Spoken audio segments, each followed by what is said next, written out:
नमस्कार। पुष्पा हुड्डा हिंदी ट्यूटोरियल्स में आपका बहुत बहुत स्वागत है।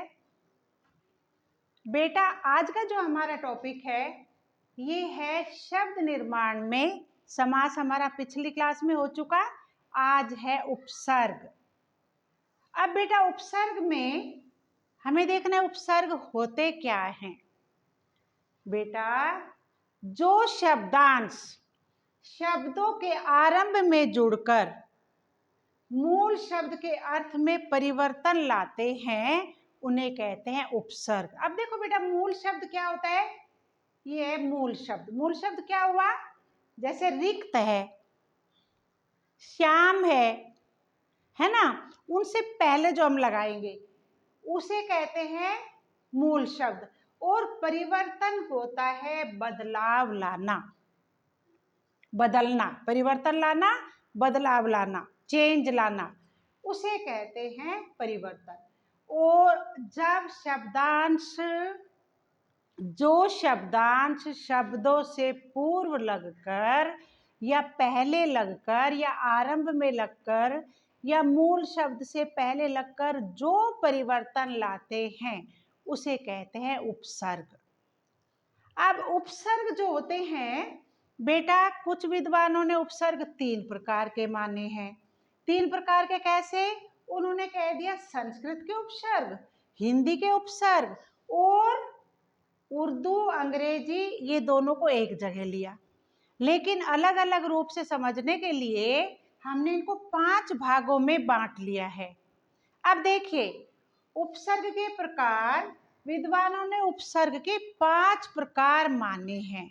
बेटा, जिन्होंने 3 माने हैं ना, उन्होंने क्या किया? उन्होंने उर्दू, अंग्रेजी, फारसी इन शब्दों को एक साथ ले लिया। अब मेरे बच्चों, पहले देखेंगे अब हम संस्कृत के उपसर्ग। अब संस्कृत के उपसर्ग में अति, अति होता है अधिक। अब देखो, रिक्त, जो रिक्त है, रिक्त से पूर्व हमने क्या, रिक्त होता है खाली, और अतिरिक्त लगते ही क्या हुआ? अलावा। तो बेटा ये अति इसमें ऐड किया गया है, इसमें अति लगा दिया जाए तो अतिरिक्त हो गया। इसमें अत्यंत, अत्यंत जो है ये संस्कृत का उपसर्ग है।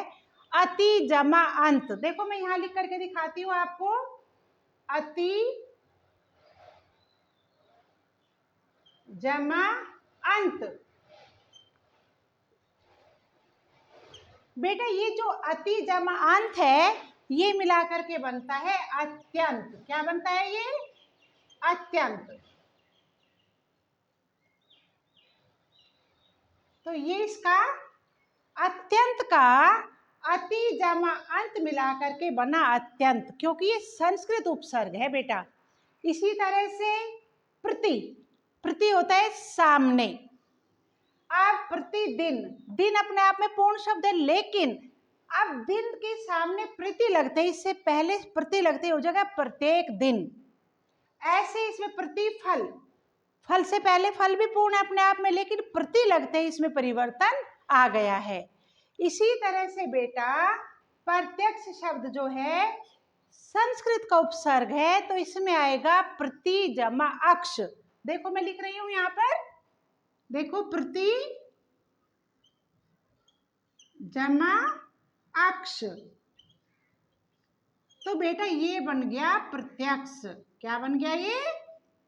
प्रत्यक्ष। तो बेटा इसका हमें इसलिए पता चलता है कि ये संस्कृत के उपसर्ग है, क्योंकि जिसमें हमें ई जमा आ बराबर या मिलाना होता है, तो उससे पता चल जाता है कि ये संस्कृत के उपसर्ग है। अब बेटा दूसरा जो है उर्दू के शब्द। अब उर्दू के शब्द क्या होते हैं? उर्दू जैसे अलविदा, अलबेला। अब देखो हमने अल से लिया, अल होता है निश्चित, अल होता है निश्चित, तो अलविदा, अलबेला, अलमस्त। तो जो विदा है, विदा से पूर्व अल लगते, इसमें भी परिवर्तन आया है। बेला से पहले अल लगा, अलबेला, और अलबेला अनोखा जो भी कहेंगे, और अलमस्त जो निश्चित रूप से कैसा है? मदमस्त रहता है। तो बेटा इसी तरह से बे, बे का मतलब होता है बिना। अब बिना में रहम से पहले लगा दिया बे, अब रहम होता है दया करना, लेकिन बेरहम निर्दयी, दयालु ना करना, दया ना करना। इसी तरह से बेइज्जत, बेईमान, तो इन शब्दों से पूर्ण जो लगा, ईमान होता है ईमानदार, और बे लगते ही क्या परिवर्तन आया, बेईमान, है ना बेटा। इसी तरह से फिर तीसरे हैं हिंदी के उपसर्ग। अब जो हिंदी के उपसर्ग हैं इसमें अन होता है निषेध। अब अनजान, जिसको हम जानते ही नहीं, अनपढ़, जो पढ़ा लिखा ही नहीं है, अनहोनी, जो अच्छी नहीं है बल्कि जो नहीं होना चाहिए था, तो ये निषेध होता है। ठीक है बेटा। अब हम चलेंगे अंग्रेजी के उपसर्ग। अब वाइस होता है उप, है ना, vice chancellor, vice president, vice principal, है ना बेटा। तो देखो वाइस होता है उप, vice chancellor, vice principal, vice president, है ना बेटा। तो ये हुआ उप। अब पांचवा जो है उपसर्ग की भांति प्रयोग किए जाने वाले संस्कृत के कुछ अव्यय भी होते हैं जिनको हम उपसर्ग कहते हैं। जैसे सुखी, सुकर्म, सुलभ, स्वागत, बेटा ये होते हैं उपसर्ग की भांति प्रयोग किए जाते हैं, लेकिन ये संस्कृत में अव्यय होते हैं।